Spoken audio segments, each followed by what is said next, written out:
ఆయన మనకి కొంత దేవుడి భక్తి నేర్పించి వెళ్ళాడు. ఎవరండి? జ్యోతిబాబు గారు ఎంతో క్రమశిక్షణ నేర్పాడు, ఎంతో నీతిని నేర్పాడు, ఎంతో భయభక్తులు నేర్పాడు. మనకు ఎంతగానో దేవుళ్ళు ఎదగడానికి అవకాశం ఇచ్చాడు. కాబట్టి ఆ అవకాశాన్ని మనం పాడు చేసుకునేవారుగా ఉండకూడదు.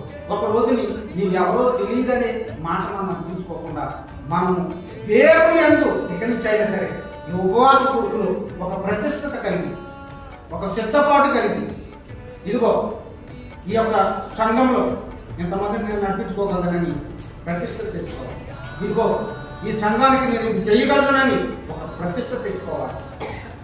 ఏది చేసినా దేవుడికి చేస్తున్నావు కానీ మనుషులకు మాత్రం చేయట్లేదు. ఇది మాత్రం గుర్తుపెట్టుకోవాలి. హల్లెలూయా. ఏది చేసినా ఈ సంఘం కొరకు, ఈ సంఘం ఎవరంటే జీవం కలిగిన దేవుడి మందిరం.